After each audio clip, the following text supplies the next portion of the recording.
ಮುದ್ದಿಬಿಹಾಳ ಮತಕ್ಷೇತ್ರದ ಜನಪ್ರಿಯ ಶಾಸಕರಾದ ಸಿ.ಎಸ್. ನಾಡಗೌಡ ಅಪ್ಪಾಜಿ ಅವರಿಂದ ಐತಿಹಾಸಿಕ ನಗರ ತಾಳಿಕೋಟೆಯಲ್ಲಿ ಇಫ್ತಿಯಾರ್ ಕೂಟ ಏರ್ಪಡಿಸಲಾಗಿತ್ತು. ಇದರಲ್ಲಿ ಬಹಳಷ್ಟು ಜನರು ಭಾಗಿಯಾಗಿ ಇದರ ಸಾನ್ನಿಧ್ಯವನ್ನು ಮುಸ್ಲಿಂ ಧರ್ಮಗುರುಗಳಾದ ಜನಾಬ್ ಸೈಯದ್ ಶಕೀಲ್ ಅಹಮದ್ ಕಾಜಿ ಹಾಗೂ ಕಾಸ್ಕತೇಶ್ವರ ಮಠದ ಆಡಳಿತ ಅಧಿಕಾರಿಗಳಾದ ಶ್ರೀ ಮುರುಗೇಶ್ ವಿರಕ್ತಮಠ್ ಹಾಗೂ ಹಂಪಿ ಮುತ್ಯ ಅವರು ವಹಿಸಿಕೊಂಡಿದ್ದರು. ಈ ಒಂದು ಕಾರ್ಯಕ್ರಮದಲ್ಲಿ ಬಹಳಷ್ಟು ಹಿಂದೂ ಮುಸಲ್ಮಾನ ಎನ್ನದೇ ಇಫ್ತಾರ್ ಕೂಟದಲ್ಲಿ ಭಾಗವಹಿಸಿ ಸೌಹಾರ್ದ ಇಫ್ತಾರ್ ಕೂಟ ಯಶಸ್ವಿಗೊಳಿಸಿದರು.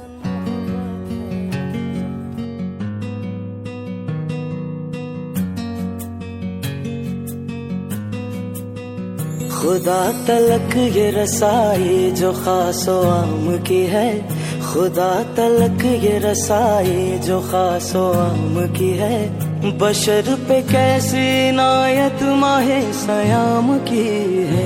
माहे फैजान माहे ईमान मोहब्बत है रमजान, मोहब्बत है रमजान।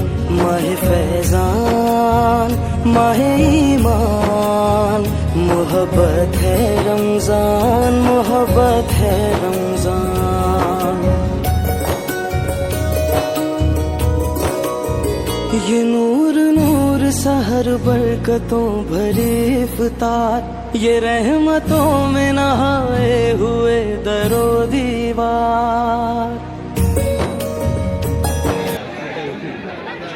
हम यहाँ के मुसाफिर हैं,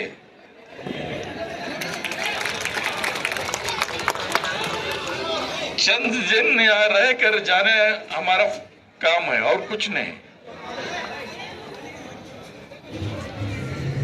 हम उसका इशारे पे नाचते हैं, इधर इशारे पे हम काम करते हैं। हमारा जिंदगी जो बिताते हैं उसका इशारे पे हम बिताते हैं। तो आज का ये दिन का इफ्तिहार जो भी किया है उसने किया है और कोई नहीं किया है।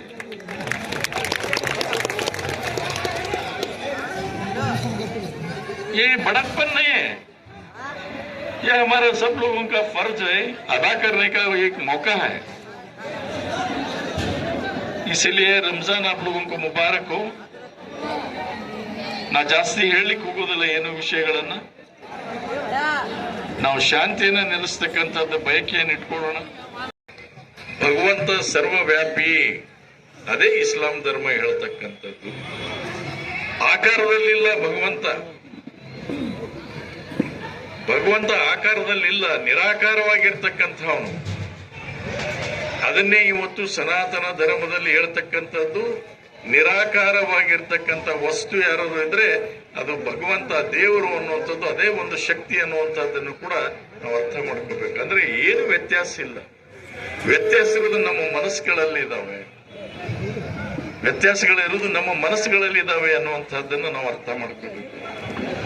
ಬಸವಣ್ಣವ್ರ ವಚನದಲ್ಲಿ ಹೇಳ್ತಾರೆ, ಬಸವಣ್ಣವ್ರ ವಚನದಲ್ಲಿ ಕಲ್ಲು ದೇವರು ಕಲ್ಲು ದೇವರು ಕಲ್ಲು ದೇವರು ಕಲ್ಲು ಅಲ್ಲ ದೇವರಲ್ಲ ಅಂತ ಹೇಳ್ತಾರೆ.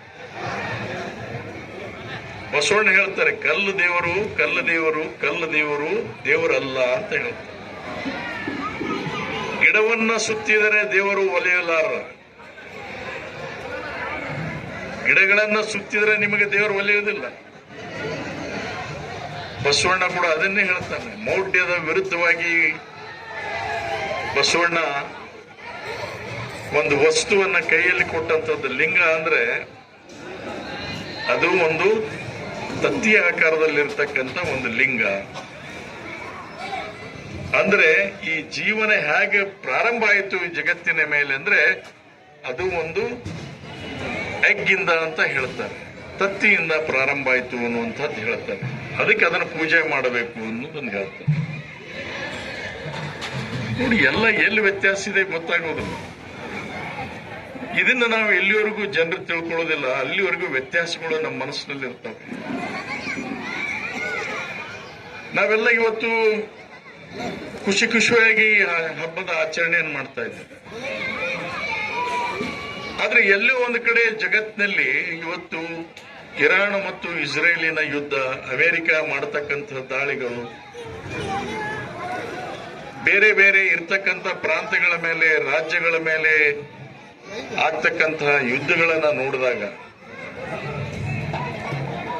ನಾನು ಇವತ್ತು ಟಿವಿ ನ್ಯೂಸ್ ಅನ್ನ ನೋಡ್ತಿದ್ದೆ. ಟಿವಿ ನ್ಯೂಸ್ ಅನ್ನ ನೋಡುವಾಗ ದಕ್ಷಿಣ ಕೊರಿಯಾದ ಅಧ್ಯಕ್ಷ ತನ್ನ ಮಗಳನ್ನು ಕುಂದಿರಿಸಿಕೊಂಡು ಆ ಮಿಸೈಲ್ಸ್ ಅನ್ನ ಹಾರಿಸ್ತಕ್ಕಂಥದ್ದನ್ನ, ಯುದ್ಧಕ್ಕೆ ಏನಪ್ಪಾ ಅಂದ್ರೆ ತಯಾರಿ ಮಾಡ್ತಕ್ಕಂಥದ್ದನ್ನ, ಮಗಳನ್ನ ಕುಂದಿರಿಸಿಕೊಂಡು ಅದನ್ನು ತೋರಿಸ್ತಾ ಇರತಕ್ಕಂಥದ್ದನ್ನ ನೋಡಿದಾಗ ನನಗನ್ನಿಸ್ತು, ಎಲ್ಲಿ ಮಾನವೀಯತೆ ಹೋಗ್ಬಿಟ್ಟಿದೆ, ಎಲ್ಲಿ ಹೋಗಿದೆ ನಮ್ಮ ಮಾನವೀಯತೆ?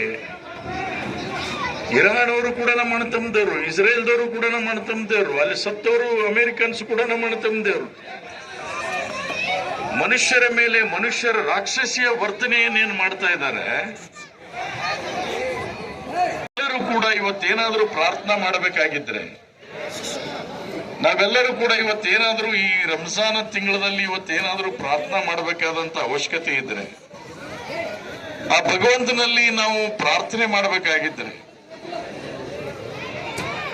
ದೇವರೇ ಈ ಭೂಮಿ ಮೇಲೆ ಇವತ್ತು ಶಾಂತಿ ನೆಲೆಸಲಿ, ಎಲ್ಲರೂ ಸುಖವಾಗಿ ಜೀವನವನ್ನು ಮಾಡಲಿ, ಕೂಡಲೇ ಯುದ್ಧವನ್ನು ನಿಲ್ಲಿಸು ಭಗವಂತ ಅಂತ ಹೇಳಿ ಪ್ರಾರ್ಥನೆ ಮಾಡ್ತಕ್ಕಂಥದ್ದು ಬಹಳ ಸೂಕ್ತ ಅಂತ ನನಗನ್ನಿಸ್ತಾ ಇದೆ, ಬಹಳ ಸೂಕ್ತ.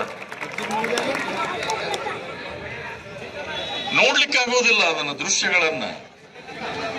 ನಾವು ಟಿವಿ ಮಾಧ್ಯಮದಲ್ಲಿ ನೋಡಿ ಗಾಬರಿ ಆಗ್ತೇವೆ.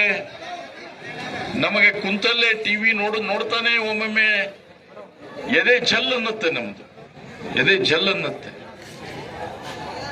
ಆದ್ರೆ ಎಷ್ಟು ಅಮಾಯಕರು ಅದರಲ್ಲಿ ಸತ್ತು ಹೋಗಿದ್ದಾರೆ.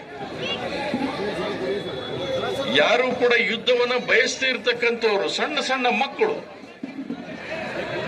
ಶಾಲೆಗೆ ಹೋಗುವಂತ ಮಕ್ಕಳು, ಅಮಾಯಕ ಮಕ್ಕಳು ಇವತ್ತು ಸತ್ತು ಹೋಗಿದ್ದಾರೆ. ತಮ್ಮ ಈ ರಂಜಾನ್ ತಿಂಗಳಲ್ಲಿ ತಮ್ಮ ಮನೆಯಲ್ಲಿ ಕೂತ್ಕೊಂಡು ಪ್ರಾರ್ಥನೆ ಮಾಡತಕ್ಕಂತ ಎಷ್ಟೋ ಜನರು ಅಮಾಯಕರು ಇವತ್ತು ಬಲಿಯಾಗಿದ್ದಾರೆ. ಇದು ಏನಪ್ಪ?